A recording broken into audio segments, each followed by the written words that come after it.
One of the most interesting, it's a weak defense of the faith, but it's a defense mechanism, I think, is, well, why do you have to be such a pain in the ass? Why do you have to always challenge and debunk and point the finger at these verses and these teachings and say they're wrong, wrong, wrong? Why can't you just let people believe what they want to believe? It makes them happy.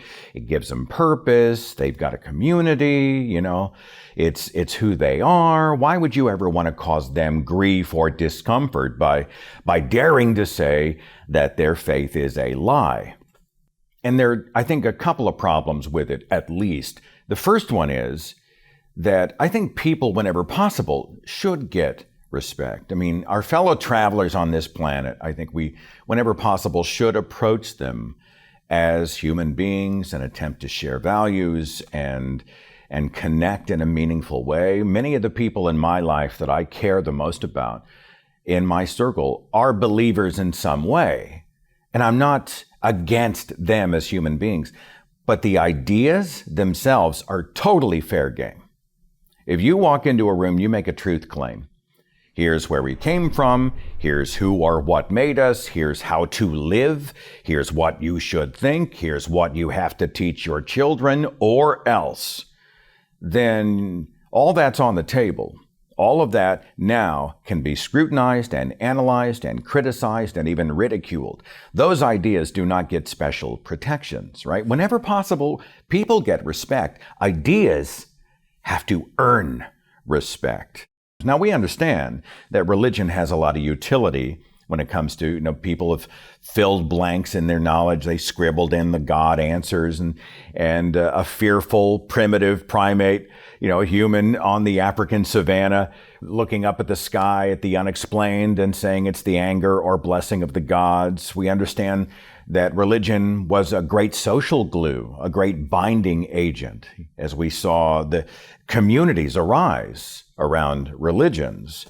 It's about identity. It's about alleviating fears of mortality and death and all that stuff. So we understand why it's there. But none of that addresses the larger question: is a religious claim true? And if it's not true, should we believe it? But then we look at somebody else and we say, well, they don't have the ability to figure it out.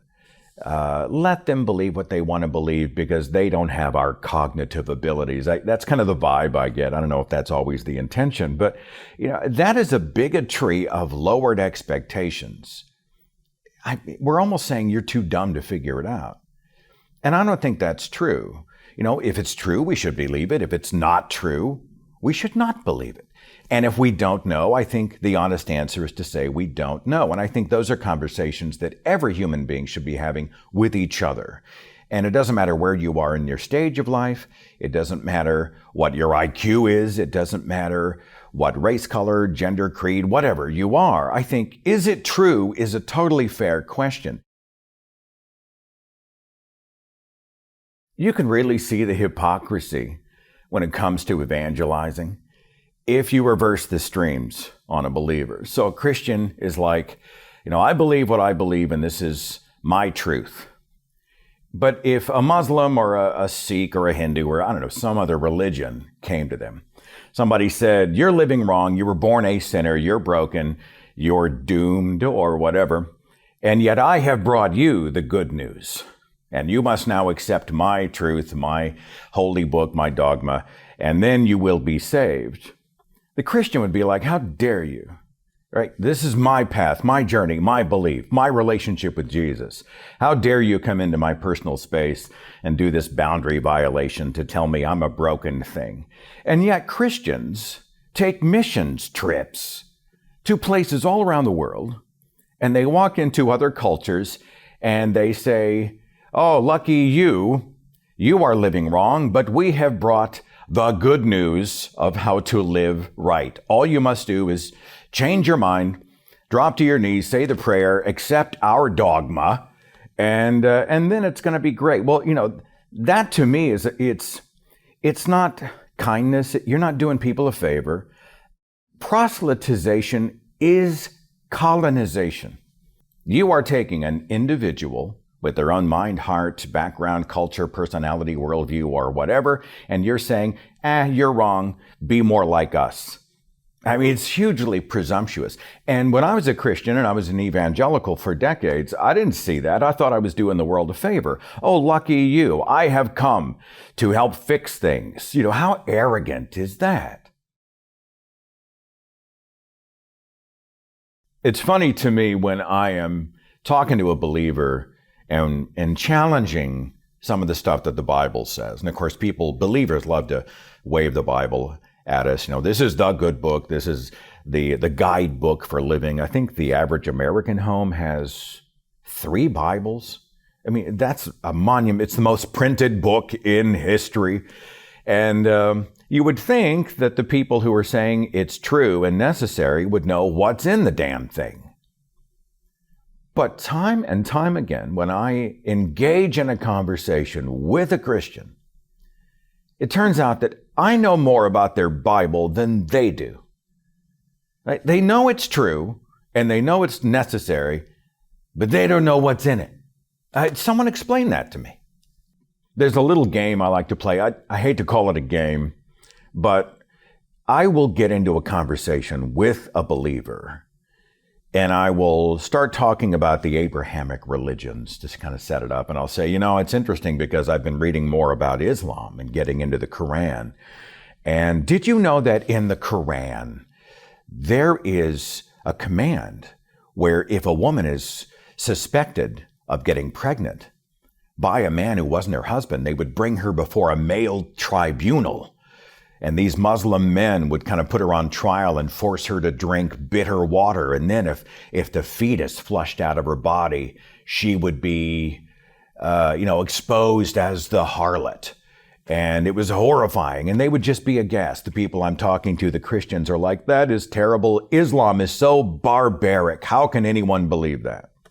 Did you know that in the Quran you can have slaves and beat them to the point where they're unconscious for up to 48 hours? And if they get up, there's no consequence for the master? That's horrifying. What a terrible, terrible, terrible false faith that is. Did you know that in this battle, one of Allah's generals went and they went into the town and they put the sword to everything. They slaughtered everybody, including the babies and the pregnant women and the mentally ill and the senior citizens and the infirmed. And then they took all the animals and they killed all them. It was just blood everywhere. That's the most horrifying thing. How can anyone believe it? And of course, then I pull the rug out from underneath them and I say, well, you have to forgive me. I've been a little disingenuous with you. Those verses are not out of the Quran. That's out of the Bible. And you should see their faces. They wink out. And then it's denial and disbelief. No, I don't believe that. And so I go chapter and verse. And then it becomes a game of Twister. It was a different time. God had to work within the rules back then. They were more primitive people. It's all allegory. It's metaphor.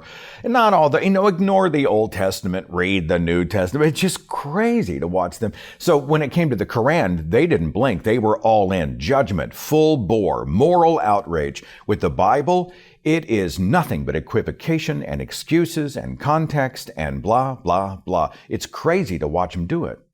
Beyond that, imagine writing off the entire Old Testament. Well, Jesus came. And so, the Old Testament is all jealousy and hate and wrath and curses and blood and pain and all that stuff. But then love and light Jesus showed up and he brought the goodness. And I'm like, well, first of all, Jesus affirmed the law of the Old Testament in the book of Matthew. But secondly, you just literally discarded more than half of your entire holy book.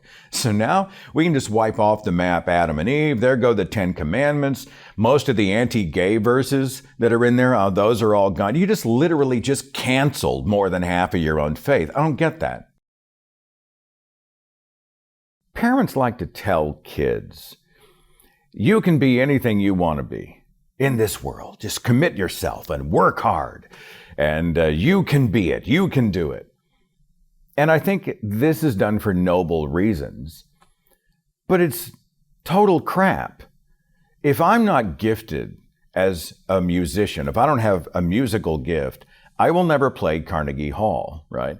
If my mind is not the mind of an engineer, if I'm not wired that way, I will never work for NASA in that capacity. I think people have innate abilities, and those need to be focused on and fostered. But it's also interesting that parents who will tell their children, especially those in high control families, will tell their children, you can be anything you want to be. And then those families will commit all their resources to limiting the child's options. You can be anything you want to be in this world, but don't take that job. Don't go to that school. Don't pursue this degree. Don't love that person. Don't marry that person. Don't join this denomination or that church, or don't leave the church, or don't have this political opinion, or don't vote for that candidate. I mean, they say you can be you on your terms. Now go out and be you. By the way, here are all the bullet points that you need to follow as you go out to be you. It's a total double standard. At that point, parents aren't raising a child. They're replicating themselves in a child, or trying to. And sometimes this hamstrings people for decades of their lives. They carry the baggage of responsibility. This is not how they raised me. As if that is a reason to not find your authentic self. And it's tragic. Do parents want to raise an individual, or are they trying to rubber stamp themselves onto their offspring? One of the most liberating parts of my journey out of Christianity was the realization, first of all, that I have permission. We're often taught, you really don't have, they say question everything, ask God your questions and he will arrive and he will answer your questions. So they will say this, but it's a rigged game, because if you come back with an answer that is not Jesus, then you did it wrong. The devil was whispering in your ear. You need to ask again. He's testing your faith, right? There's all of these things. And then they send you back out. And essentially you're saying, go ask the questions, but don't come back until the answer is God, which is totally rigged, right? But when I realized that I have permission to ask a question and demand a really good answer, that was a liberating moment for me. When it wasn't, oh, I'm a pastor, I'm a shepherd, I'm a theologian, I've got a PhD, I graduated from seminary, I'm your father, I'm your mother, whatever. Believe it just because. Trust me.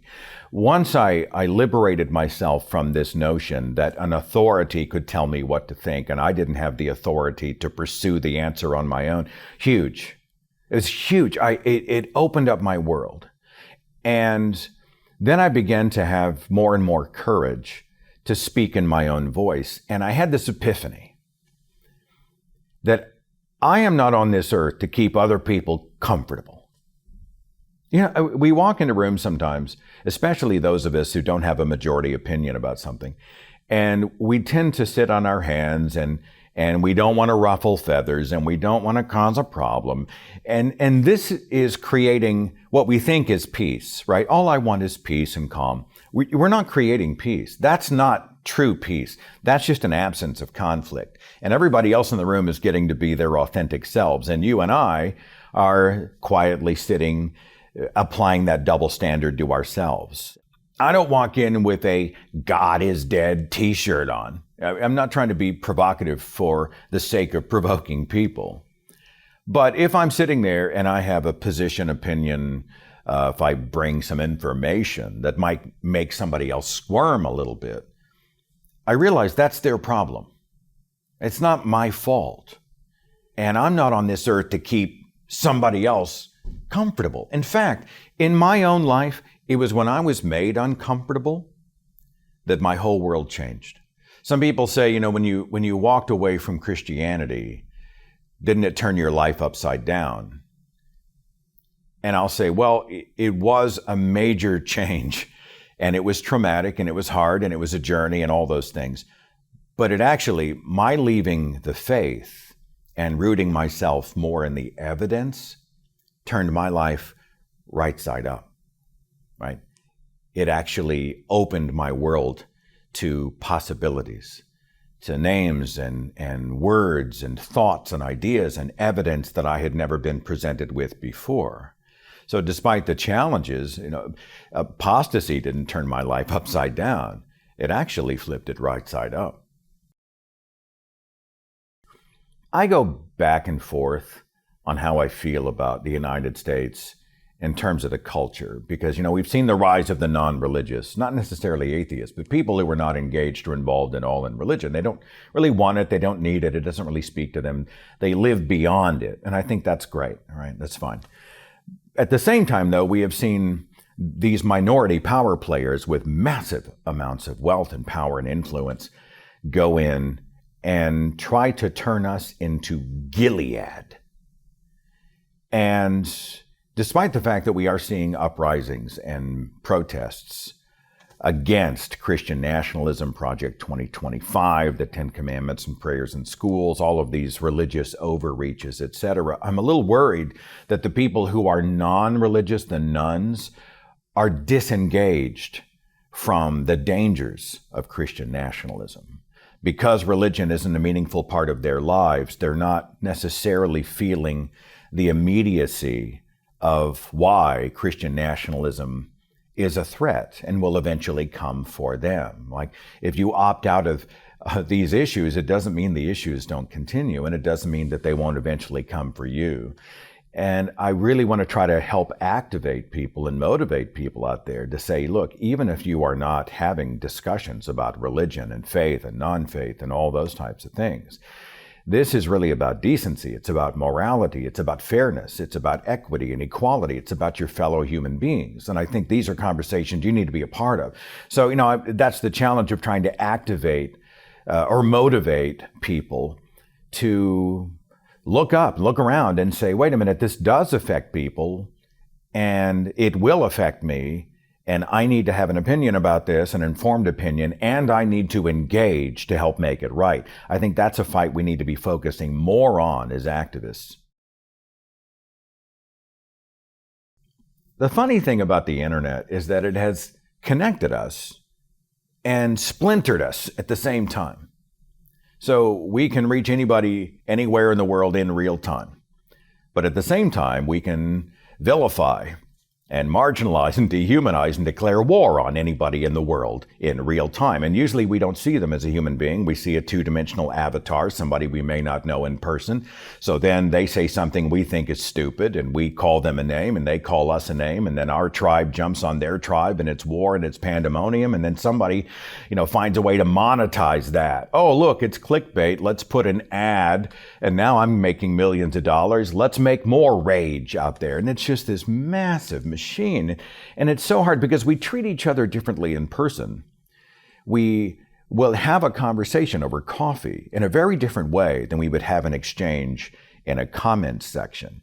And I don't think we fix the world by talking to each other the way we talk on the internet. We have got to add or re-add the human element into our exchanges with interlocutors. We have to find a shared humanity, even with someone who has dramatically opposing ideas. I think we can, in many cases, find a human starting point and speak to each other in a way that, whenever possible, de-escalates instead of blowing everybody through the roof, everybody screaming and shouting, then the fight, flight, or freeze mechanism kicks in and nothing gets accomplished, except that people are more fortified in whatever idea they've got, good or bad. I mean, that's not how we fix the world. And, everywhere I go, I have found myself saying, let's stop throwing stones at each other. Let's not vilify each other everywhere we go as a default. Let's try to find a way to discover a human being behind the avatar. And let's speak in ways that make them feel safe to be challenged. And then let's work on ourselves so that we feel safe to be challenged as well. Because we are not immune either. This idea that we skeptics are immune from bad ideas is total crap. We got the God question right. And we know that Christianity and Islam and these fundy faiths with specific gods, all that stuff, we know that's mythology. That does not mean that we are immune from having other bad ideas or holding other problematic opinions or even being toxic people. And we like to give ourselves a total pass, but we're not gods. We're human beings. We're evolved primates. We are meat-covered skeletons walking this earth, and we can be just as guilty of lazy thinking, binary thinking, all those things. And we have to be prepared, if we're going to be honest, to allow ourselves to be challenged without freaking out and losing our minds and taking it personally. If we're going to hope that or expect that of someone else with the goal of, hey, we'd like to see you evolve into a better idea and receive what we are sending, then I think we have to be better listeners on our own. And then if it's bunk, if it doesn't make any sense, if we know it's false, we can say that. But we didn't do so at the very beginning as a closed system. We have to be better listeners. I think we have to be better engagers, and I think that makes us better human beings. I have had to partition my time away from the connected world to a degree. Like I used to doom scroll, social media. What's going on minute by minute, and then I'm on Facebook, and then I'm on Blue Sky, and then I check the news sites, and then I go to this blog, and I'm on Substack, and then I write something else, and I found that it was affecting me. I could not sleep at night. I was in a knot all day. I was depressed. I began to really, I hate the word suffer, but I felt like I was suffering an effect of so much awfulness, the day-to-day disinformation and grift and cruelty, the celebrated cruelty. And a lot of this didn't surprise me. The dogmatism and the Christian nationalists who want to have a Christian nation, we always knew they were there. I was apparently monumentally naive that there were so many gleefully cruel people in this world, or people who were prepared to rationalize cruelty. Sometimes you got to break the egg to make the omelet, let him burn down the house as long as he builds something prettier in its place. We totally trust him. And if people get hurt or, killed in the process, it's collateral damage. It can't be helped. Those poor people. And then, they go on with their day and dismiss them. The cruelty, and I found myself really affected by it. And I realized that we are not wired to endure the fire hose of information directed at us all day, every day. And so I've had to walk away and partition my time online. I don't watch the news all the time. I don't leave it on in the background.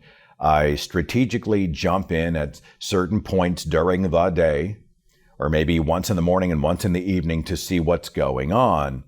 And then I have directed my focus on other things, whether it's producing content or maybe spending time outside of activism, being outdoors more, connecting with friends more, spending time with my wife and the dogs and the cat more, taking some travel time that's not work time more.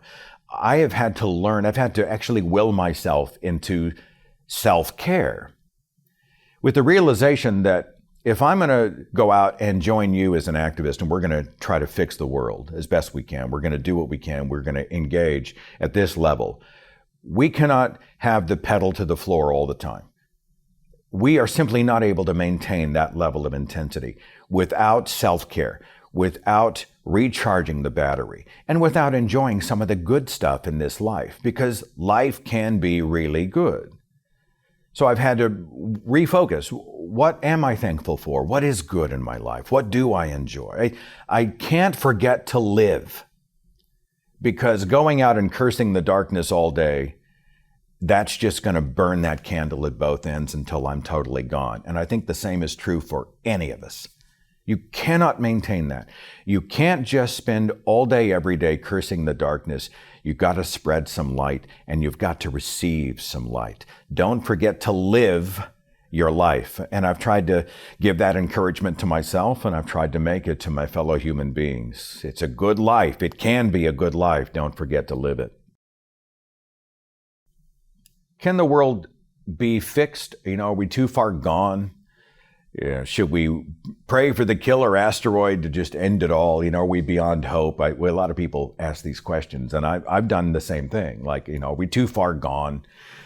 And I don't know. I struggle with discouragement sometimes, and even pessimism, cynicism.